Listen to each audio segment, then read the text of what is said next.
ഇവിടെ 2 super early Jack fruit tree ഉണ്ടെന്ന് ഞാൻ പറഞ്ഞു. അപ്പം അതിൽ ഒരെണ്ണം ഇതാണ്. ഇത് രണ്ടാമത് വളരെ നാൾ കവറിൽ വെച്ചിരുന്ന് നടാനൊന്നും സമയം കിട്ടാതെ ഇരുന്ന് അതിൽ തന്നെ കളകൾ വന്നപ്പം പിന്നെ കവറിൽ നിന്ന് ഇളക്കി നട്ടതാണ്. ഈ ഭാഗത്ത് കുറച്ച് ചോലയുണ്ട്, കാരണം ഇവിടെ ഒരു വലിയ മുരിങ്ങമരമൊക്കെ നിൽക്കുന്നുണ്ട്. ആ മുരിങ്ങമരത്തിൻ്റെ ചോട്ടിലാണ് ആവശ്യത്തിന് വെയിൽ കിട്ടും.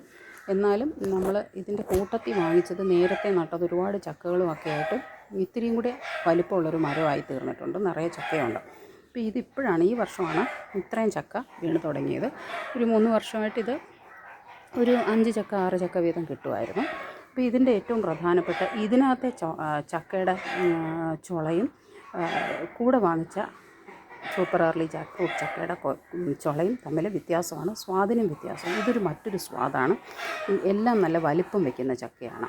അപ്പോൾ ഇതിനകത്ത് ഒരു പ്രത്യേകത എന്ന് പറയുന്നതും എപ്പോഴും മണ്ണ് ചേർന്ന മരത്തിൻ്റെ ചക്കമരത്തിൻ്റെ പ്ലാവിൻ്റെ മൂട്ടിൽ നിന്ന് കള വരും ധാരാളം. കള പലതും ചിലപ്പോൾ ഞാൻ എടുത്ത് കളയും. ഒരുപാട് കള വന്നിട്ടുണ്ടായിരുന്നു. അതിൽ ഞാൻ ഇത്ര മാത്രം ഇട്ടിട്ട് ഇങ്ങനെ നിൽക്കുക, മണ്ണോട് ചേർന്നാണ് കള.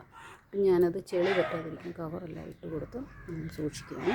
മറ്റൊരു ഈ ഭാഗത്ത് കുറച്ച് കള വീഴുന്നത് കായായി, ധാരാളം കള വീഴുന്നിട്ടുണ്ടായിരുന്നു, കുറേയൊക്കെ ചീത്തായിപ്പോയി. ഇപ്പോൾ ആദ്യം വിളവെടുക്കാൻ പറ്റുന്ന ഒരു ചക്ക ഇതാണ്.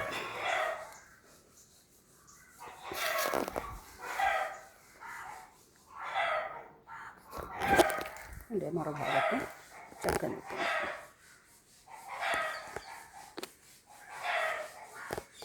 ഇത്രയും വലിപ്പമേ ഉള്ളൂ. ഇങ്ങനെ ആകപ്പാടെ ഇത്ര വലിപ്പം മാത്രമേ ഉള്ളൂ. ഒരു 2 ആൾ പക്കം മാത്രമേ ഉള്ളൂ. ഞങ്ങളൊന്ന് ട്രിം ചെയ്ത് വിട്ട് ഒരുപാട് വലിപ്പം ഉണ്ടാവാതെ ഓരോ കളയും വീഴുന്നതിന് ശേഷം അനാവശ്യമായ ബ്രാഞ്ചസ് നീണ്ടു പോകുന്നത് വെട്ടിക്കളയുന്നതാണ് നല്ലത്.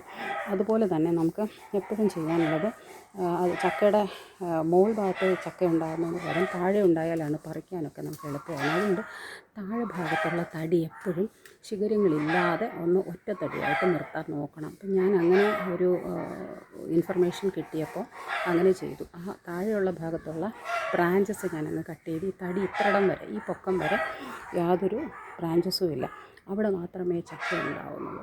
ബ്രാഞ്ചസ് കുറയുകയും വേണം, എന്നാൽ ആവശ്യത്തിനുള്ള ഭക്ഷണ പദാർത്ഥം മരത്തിനുണ്ടാക്കാൻ വേണ്ടി മുകളിലേക്ക് ഇല നിർത്തുകയും വേണം. അങ്ങനെയാണ് അതിൻ്റെ വേണ്ട. ഇല തീരെ കട്ട് ചെയ്ത് കളയാതെ ഭക്ഷണ പദാർത്ഥം ഉണ്ടായി ചക്കകൾ വലുതാവാതിരിക്കുകയും ഭാവിയിൽ മരം ശോഷിച്ചു പോവുകയൊക്കെ ചെയ്യും.